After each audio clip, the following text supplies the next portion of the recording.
Assalamualaikum, salam Aidilfitri, selamat Hari Raya, dan kepada mereka yang tidak menyambut Hari Raya, selamat bercuti. Tetapi hari ini kita ingin kembali membincangkan di agenda awani tentang COVID-19. Setelah berminggu-minggu, akhirnya kita sedihlah melihat kes baru COVID itu melonjak kembali ke 3 angka. Semalam bermula dengan 170 lebih, hari ini 187. Mungkin ramai yang akan terus melihat statistik itu, melihat hakikat data bahawa daripada 187, 177 adalah penularan tempatan, 10 adalah kes import. Daripada 177 kes baru penularan tempatan, hanya 4 adalah warga negara Malaysia dan 173 lagi adalah bukan warga negara. Dan biasanya bila kita bercakap tentang bukan warga negara ini, fokus dia banyak kepada pekerja yang datang dari luar ataupun migrant workers, pekerja asing sama ada dengan izin atau tanpa izin. Jadi dalam talian, kerana kita sudah mendengar apa yang jadi pada negara seperti Singapura yang berjaya mengekang dan merendahkan statistik dan data tentang kes baru, jumlah jangkitan dan sebagainya, tetapi apabila letusan berlaku, itu ialah pada kalangan pekerja-pekerja asing yang walaupun diletak elok di asrama dan sebagainya, tetapi kerana mereka berkumpul di satu tempat dengan bilangan yang ramai, maka tidak dapat diatasi masalah itu dan sehingga menjengah ribuan kes baru sehari. Untuk membincangkan ini bersama dengan saya, ada saudara Gerald Joseph Pusruhjaya Suhakam di talian, ada juga Profesor Datuk Dr. Awang Bulgiba, Presiden Konsortium Akademik Kesihatan Awam Asia Pasifik. Datuk Profesor juga duduk dalam banyak jawatankuasa tentang COVID ini. Jadi saya ingin terus dulu kepada saudara Gerald Joseph. Gerald, kalau boleh tolong berikan kepada kami di sini dan juga penonton di rumah, berapa jangkaan, kerana kalau kita lihat laporan-laporan sebelum ini, dikatakan yang berdaftar pekerja asing di Malaysia sekitar 2 juta, yang tidak berdaftar ataupun tidak secara izin itu jumlahnya lebih ramai lagi. Dan jika kita melihat pada jumlah yang sudah ditahan mengikut PKP ataupun PKPB, kita juga tidak tahu berapa sebenarnya hingga yang terakhir jumlah itu. Kalau saudara Gerald ada gambaran kasar bilangan dan jumlah yang sedang kita lihat ini? Okey. Selamat Hari Raya Aidilfitri Amarul dan juga Profesor Datuk ya.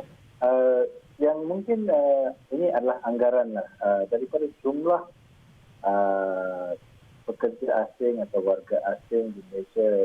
Anggaran dia mungkin sangat 2 tahun yang lalu Datuk Zaid ada bagi jawapan di Parlimen. Anggaran dia mungkin 4 juta yang ada dokumen, mungkin 2 juta tidak ada dokumen. Itu secara luas ya, sebab Sabah jumlah dia besar juga, mengandung lebih kepada pekerja. So dari itulah anggaran yang masih lagi kita pakai. Sebab tidak ada data dan sukar untuk kerajaan dan siapa-siapa juga tahu jumlah yang tidak ada dokumen. Sebab mereka itu yang tidak ada dokumen tidak akan keluar ke depan. Nama dan sebagainya. Tapi daripada jumlah ini, rata-rata ada bagi saya dalam mungkin dah sampai dalam jutaan lah yang tidak ada dokumen. Dan daripada mereka itu yang selalu kalau kena tangkap tidak ada dokumen, mereka dimasukkan ke depo immigration, tahanan immigration, dan kita ada pun tak banyak dengan beberapa depo saja di seluruh negara. Dan jumlah saya ingat kalau tak salah saya lah, lebih kurang 13,000 orang yang boleh ditahan di tahanan.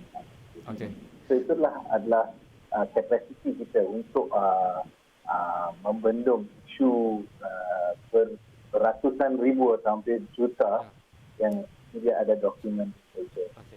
Saudara Gerald, bagaimana Suhakam melihat pada isu ini sekarang? Kerana mungkin ramai yang tidak boleh bersalahkan kerana mahu mengaitkan bahaya merebaknya penularan dengan lebih besar tanpa terkawal disebabkan oleh komuniti warga bukan negara, terutamanya migran ataupun mereka yang datang untuk bekerja, mencari nafkah di sini sama ada secara izin atau tanpa izin.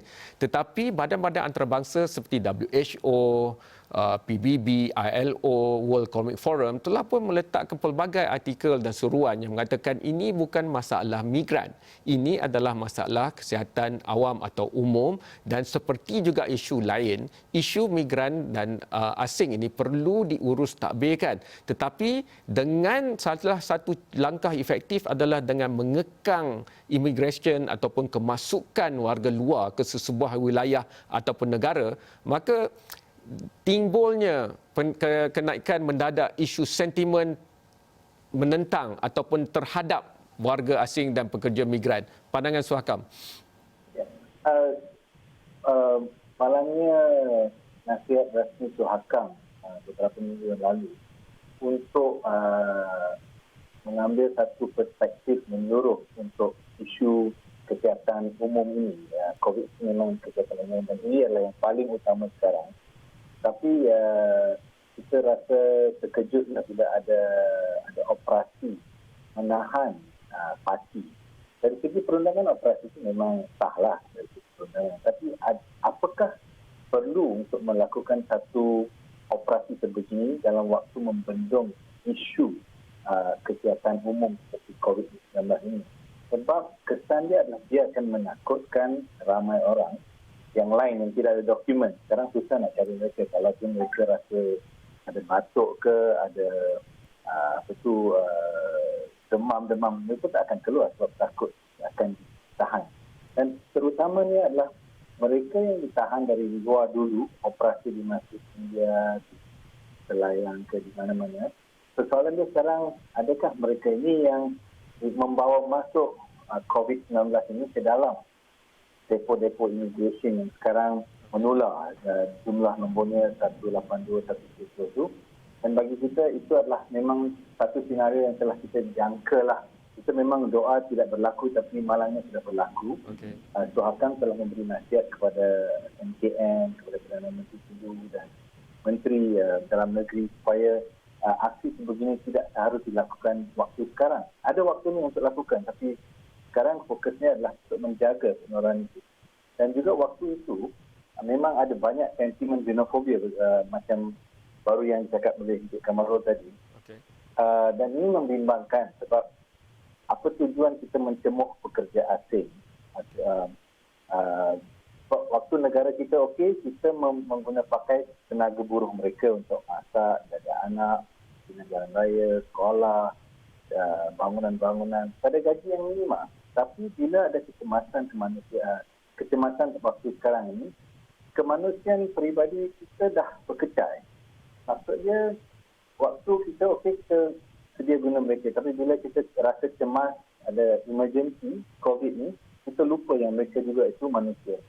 Ini adalah memang tanggungjawab kerajaan untuk menangani satu isu kesihatan umum secara menyeluruh. Sebab kamu tidak boleh pilih untuk menjaga sebahagian daripada masyarakat atau orang yang tinggal di Malaysia, tapi menggunakan pendekatan yang berbeza. Ini adalah menakutkan dan betul macam di Singapura. Waktu rakyat mereka dah okey, tapi lepas tu sebelah migrant worker pula yang menular. So ini sekarang berlaku di sini dan saya rasa sedih. Okey. Jerak, kalau boleh tunggu sebentar, saya nak dapatkan pandangan Profesor Datuk Dr. Awang Bulgiba kerana beliau duduk dalam pelbagai jawatankuasa termasuklah Selangor dan sebagainya. Bagaimana kita nak mendekati dan memahami isu di antara COVID-19 penularannya di dalam negara kita dengan isu pekerja migran ataupun pekerja asing, sama ada izin atau tanpa izin itu, kalau boleh Prof letakkan, kerana ramai orang bimbang di Malaysia kerana Singapura itu dekat dan mereka melihat di Singapura mungkin ada secara rasminya 43 asrama ataupun dormitories yang memang tersusun seperti di Punggol yang besar itu 5 hektar lebih, 5 ekar, tetapi masih mereka tidak dapat mengekang jumlah itu sehingga sekarang dah lebih 32,000 kes coronavirus di ataupun COVID-19 di Singapura. Di Malaysia, bagaimana Prof Datuk melihat perkara ini? Terima kasih Kamarul. Selamat Hari Raya Mak Zahid Batin. Terima kasih. Saya dah beberapa kali, ulang kali bercakap tentang migran dan COVID-19 ni. Dan inilah sesuatu yang merisaukan saya daripada dahulu lagi. Malah di antara show yang kita kemukakan kepada kerajaan menyentuh tentang populasi atau penduduk migran ini disebabkan mereka merupakan penduduk yang terbiar, yang tidak diambil peduli oleh masyarakat kecuali apabila kita memerlukan tenaga mereka. Jadi saya sebenarnya amat bimbang tentang keadaan di Malaysia disebabkan penempatan mereka. Mereka tidak ditempatkan seperti yang Kamarul kata, di tempat dormitory yang khas seperti di Singapura. Jadi mereka ni di merata tempat. Pertama. Kedua, bilangan yang datang tanpa izin adalah besar. Kita tidak tahu bilangannya seperti saudara kata tadi. Dan mereka ini bergaul dengan masyarakat, dengan warga tempatan. Dan kemungkinan besar mereka tidak mempunyai gejala kalau mereka mempunyai COVID-19. Jadi kalaupun kita berjaya mengekangkan penularan COVID-19 ni di warga Malaysia tempatan, maka mereka yang migran ni, yang tidak terbiar ni, tidak mendapat rawatan, boleh menyebabkan satu ledakan kes lagi. Dan ini memang saya khawatiri dari dulu. Sebab apabila PKP dijalankan atau MCO dijalankan, aktiviti penjagaan ekonomi semua terhenti. Jadi mereka tidak bekerja. Apabila PKPB dijalankan, maka penjagaan dibuka semula, mereka kembali bekerja, mencari nafkah. Sebab kalau tidak ada duit, macam mana mereka hendak mencari makan dan sebagainya. Dan di waktu itulah saya khawatiri bahawa terdapat ledakan kes daripada kumpulan migran ini. Among many others lah. Jadi saya tidak nampak pendekatan yang kita gunakan kalau secara keras akan membuahkan hasilnya. Disebabkan saya tidak yakin bahawa kes yang terdapat di dalam depo terjadi dalam depo saja. Kita tidak mempunyai gambaran yang jelas tentang kes di dalam depo tahanan ini. Sekiranya mereka ini ditahan sebelum PKP misalnya, dan sekarang baru timbul kes. Ini bermaksud di dalam depo tersebut sudah terdapat generasi kelima atau generasi keenam kes COVID-19 ini. Jadi ini bermaksud mereka telah dijangkiti sebelum masuki depo sebelum 18 Mac. Itu yang jadi masalah. Prof, jadi saya Prof, saya nak rehatkan dulu diskusi ini sekejap. Saya cuma nak minta Prof terangkan, dah ada kes sebegini, sekarang ni apakah pendekatan kesihatan umum atau kesihatan awam yang terbaik? Kerana tadi Datuk Dr. Ketua Pengarah Kesihatan mengatakan bahawa kita macam AMCO lah, mereka memang berada di pusat tahanan dan sebagainya. Tetapi bagaimana kerja-kerja yang begitu getir sekali untuk kita lawan COVID ni, seperti menyiasat asal unsur kontak tracing dan sebagainya itu, mungkin orang biasa tak berapa nampak macam Prof nampak. Kalau Prof boleh jelaskan macam mana kita akan cari, ada 4 blok ke, satu blok tu yang bermula kita cari adakah daripada tahanan ataupun daripada pekerja yang masuk, ataupun macam mana orang buat catering makanan ke, apa prosesnya itu, dan bagaimana itu boleh membantu untuk kita tengok rangkaian itu sampai keluar, kerana yang Prof risaukan itu mungkin yang di luar pusat-pusat tahanan. Dan untuk Gerald pula, bagaimana pendekatan kemanusiaan? Lebih mudah untuk kita mengambil pendekatan yang agak keras, tetapi pendekatan yang lain di antara ketua-ketua masyarakat, kerana walaupun pendatang ataupun pekerja migran, mereka ada juga komuniti-komuniti mereka, dan bagaimana usaha-usaha ini boleh dilakukan bersama dengan pendekatan yang mengambil kira hak kemanusiaan tapi pada masa yang sama hak rakyat Malaysia untuk selamat daripada jangkitan, itu kita bincangkan selepas ini.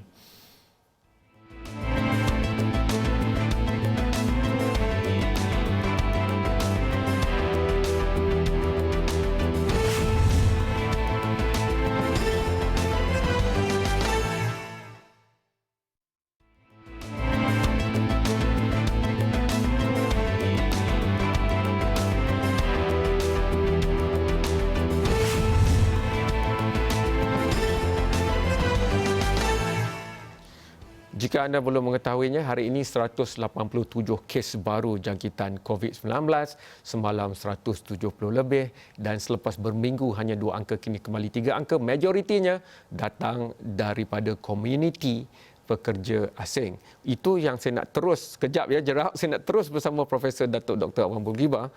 Singapura juga masih gagal betul-betul mengekang, walaupun mereka berada di asrama-asrama yang khas, tetapi di dalam asrama-asrama itu mereka tidak lagi berjaya menurunkan jumlah jangkitan itu sampai ke tahap yang mereka puas hati. Jadi di Malaysia, berbanding dengan di Singapura itu, apakah pendekatan yang now that we have seen that, kita dah nampak, mungkin kita boleh melakukan sesuatu yang lebih baik, Prof? Ya, okey. Kalau secara jangka pendeknya lah, pendekatan yang saya syorkan pertama adalah kita gunakan NGO. Dan kita kena sampaikan satu pesanan yang jelas bahawa ini bukan untuk mencari, menangkap, tetapi untuk merawat dan memastikan bahawa mereka tidak menular kepada masyarakat lain, misalnya warga Malaysia dan sebagainya. Itu pertama. Jadi maksudnya kita mesti gunakan saluran yang tidak rasmi dan gunakan saluran-saluran yang alternatif. Kedua, kita mesti mencari dan meminta kerjasama daripada pemimpin mereka sendiri, iaitu orang yang menjadi influencer kepada mereka, supaya mereka tampil ke hadapan tanpa ragu-ragu dan tanpa bimbang. Tetapi pesanan ataupun mesej yang kita kena sampaikan mestilah mesej yang jelas bahawa ini bukan satu penangkapan dan bukan tindakan untuk menangkap mereka dan masuk lock up dan DTI dan sebagainya. Tetapi walaupun kita tahu bahawa kalau ikut undang-undang memang kerajaan mempunyai hak untuk menggunakan undang-undang. Dan yang ketiga yang saya nak syorkan waktu ini, disebabkan ekonomi telah menguncup disebabkan COVID-19 ini, dan pekerjaan yang selalunya terbuka untuk migran ini mungkin sudah berkurangan sekarang. Inilah masanya kita memperkenalkan skim pengampunan yang baru supaya mereka boleh kembali ke negara asal tanpa dikenakan hukuman di Malaysia. Dan repatriasi ini sesuatu yang boleh kita jalankan dengan rawatan pada siapa yang berjangkit supaya mereka tidak menjangkiti orang lain, dan menyaring mereka yang sebelum ni kita tidak tahu sama ada mereka ada penyakit COVID-19 atau tidak. Itu langkah jangka pendek. Okey. Jangka sederhana ada pula, tapi saya tak tahulah sama ada ini adalah platform yang sesuai untuk membincangkan langkah secara sederhana dan langkah jangka panjang. Yang saya ada cadangan sedikitlah tentang langkah-langkah ini. Okey, kejap ya Prof. Kita hubungkan itu dengan Gerald. Gerald, pandangan terhadap langkah yang disarankan oleh Profesor Datuk tadi. Terima kasih. Memang tepat. Saya menyokong penuhlah. Dari dulu pun Tuakan telah membuat satu seminar online bersama dengan NGO dan ketua-ketua masyarakat komuniti mereka yang kenal dan tahu mana mereka berada dan boleh menambah keyakinan untuk mereka keluar buat testing ke tracing. So semua cadangan yang diberi tu Prof Datuk memang tepat. Cuma satu saya mau tambah sikit yang mesej dia sekarang dah campur ada, dah selalu. Sebab dulu bila PKP mula, PKP Kementerian Kesihatan lantang memberitahu yang kita sekarang terbuka untuk semua, tak kira dokumen tak dokumen, masuk hospital sakit kamu akan dibuat testing. Tapi lepas ada operasi penahanan ramai-ramai itu, sekarang keyakinan mereka dah turun. So kita perlu yakinkan dan memang mesti ada satu mesej yang jelas yang memang tidak ada operasi lagi untuk bulan ini, untuk 2 bulan. Dan memang betul saya kata Profesor, sekarang ekonomi kita dah genting. Dan kalau tidak ada skim baru supaya majikan yang stop memberhentikan pekerja-pekerja yang tidak diperlukan itu, ada peluang untuk pulang ke negara tanpa ada apa-apa sanction daripada atau blacklisting lah daripada kerajaan. Tanpa membuat itu, selama-lamanya kita akan mencari-cari mereka. Dan saya khawatir yang semakin lama mereka takut untuk keluar, yang COVID-19 akan menular. Sebab mereka tak duduk dalam asrama. Mereka di masyarakat, di kelompok-kelompok mereka sendiri lah. So bagi berbanding dengan Singapura. So bagi saya, untuk membina ruang keyakinan ini, sekarang mesej dia harus jelas dan tidak boleh ada mesej yang bertentangan daripada KP Immigration, Ketua Pengarah Immigration, Menteri Dalam Negeri, Datuk Seri Sabri, semua kena mesej yang clear, jelas supaya mereka yakin dan keluar kembali untuk menolong. Dan tadi persoalan itu, ini adalah hak kesihatan untuk rakyat Malaysia. Tapi hak kesihatan rakyat Malaysia itu memang kait rapat dan kait dekat dengan hak kesihatan siapa-siapa yang di tepi kita. So memang kita harus mengambil satu langkah yang menyeluruh lah. Itu saya nak pulang kepada Profesor Datuk Doktor. Di Singapura, daripada 300,000 buruh kasar mereka, 2/3 itu adalah dari Bangladesh, China dan India, dan mereka duduk dalam lebih kurang 43 asrama. Contohnya, satu bilik asrama tu boleh duduk 12 hingga 20 orang.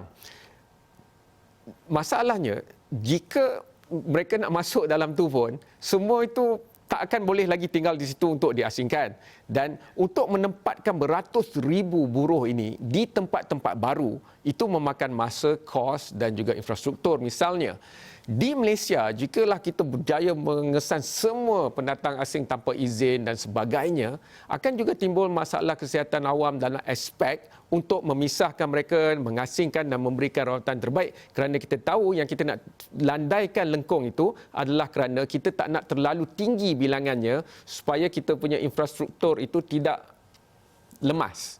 Prof, lihatnya bagaimana? Adakah itu antara faktor yang perlu diselesaikan? Memang tidak ada, sebenarnya tidak ada penyelesaian yang baik untuk masa ini ya, Kamarul, disebabkan keupayaan kita untuk mengendalikan ratusan ribu tahanan adalah terhad, dan kalau sekiranya mencapai jutaan memang lagi kita tak boleh lakukan. Jadi saya rasa tempoh pengampunan yang saya syorkan mestilah satu tempoh pengampunan yang membolehkan kita menyelesaikan ini tanpa memasukkan mereka dalam depo tahanan. Sebab kalau kita nak masukkan dalam depo tahanan, saya rasa kita tidak berupaya untuk memasukkan dalam semua depo tahanan. Terlalu ramai. Jadi saya rasa kita perlu buatkan satu tempoh pengampunan yang cukup lama supaya mereka boleh kembali ke negara asal mereka dengan selamat dan tanpa kebimbangan bahawa mereka akan masuk penjara ataupun masuk depo tahanan dan sebagainya. Dan macam mana kita nak perhalusi ini memerlukan sesuatu pemikiran yang amat, saya rasa amat terpaksa, pemikiran yang amat teliti lah. Kita perlu perhalusi cadangan ni. Okey, faham. Dan ya. Prof, terus ke rancangan jangka masa sederhana, jangka panjang lain kali. Takut tak cukup masa. Okey. Jangka masa sederhana, saya rasa kita patut buat pindahan pada Akta 446 yang kita kata nak buat tahun lepas, iaitu Akta Perumahan dan Kemudahan Pekerja. Dan ini bukan hanya menyentuh pekerja migran yang tidak berdokumen, tapi pekerja migran yang berdokumen. Kita perlu memastikan bahawa perumahan mereka adalah perumahan yang mempunyai standard yang tertentu supaya penularan penyakit ini boleh kita kawal. Dan ini adalah masa yang amat baik untuk kita melihat semula dan memastikan bahawa pindaan Akta 446 ini dijalankan pada tahun ini. Okey, terima kasih banyak Prof. Jangan pergi lagi, kalau sempat kita minta sikit je lagi. Gerald, apa yang Prof katakan tadi, tapi kita faham Menteri Kanan juga bercakap tentang pentingnya kedaulatan negara, hak negara dan sebagainya. Cuma apa jalan tengahnya di sini? Kerana akhirnya kita mahu jangkitan ini kita hentikan dan kita tahu kepadatan tidak membantu kerana ia mudah penularannya itu. Tetapi seperti yang Prof katakan tadi, tidakkah golongan majikan juga patut memainkan peranan, tidak hanya melihat pada kerajaan dan golongan migran, kerana antara jumlah terbesar adalah bidang pembinaan dan ini membabitkan projek jutaan kalau tidak pun bilion ringgit. Tidakkah boleh diperuntukkan sedikit kemudahan berdasarkan mereka yang mempunyai sumber yang besar ini? Mungkin pendekatan dari segi pendekatan hak asasi untuk rakyat Malaysia dan pendekatan pekerja asing. Hak asasi pekerja asing itu mesti diangkat pada waktu yang sama. Maksud dia, pekerja asing macam Prof bercerita tadi, tidak ada piawai untuk cara hidup mereka di Malaysia. Cuma ada yang gaji. Tapi selain daripada itu, tempat mereka tinggal, kesihatan mereka semua terbiar dan mereka yang menjagalah diri mereka. Dan sepatutnya memastikan yang bawa mereka masuk boleh juga dijemput untuk bersama kerajaan membentuk satu framework untuk menjaga hak-hak mereka. Sebab hak-hak ini penting supaya pekerja itu boleh kerja dengan lebih baik di Malaysia. Kesihatan umum terjaga. So bagi saya selagi majikan tidak dimasukkan sebagai aktor atau pelakon yang penting dan juga NGO, selagi itulah kerajaan memang susah sebab terlalu ramai dan bagi saya SOP Kementerian Kesihatan tu dah ada. So sekarang majikan tu kena ikut tu bukan hanya di tempat kerja, tapi juga di tempat mereka tinggal. Itu urus tadbir dan penguatkuasaan. Prof yakin jika kita bersatu semuanya kita boleh selesaikan cabaran terhadap pengurusan ini? InsyaAllah. Memang penyelesaian ni bukan senang. Bukan senang kan? Okey. Tak apa, itu kita akan teruskan perbincangan pada hari lain. Semalam ini untuk membuka minda saja sempena dengan Aidilfitri. Saya mohon maaf kepada Prof dan juga Gerald jika ada sebarang kesalahan. Saya mohon maaf kepada penonton jika ada sebarang juga salah dan silap. Tapi ini adalah hari raya ketiga. Maaf zahir batin dan salam Aidilfitri. InsyaAllah kita jumpa lagi.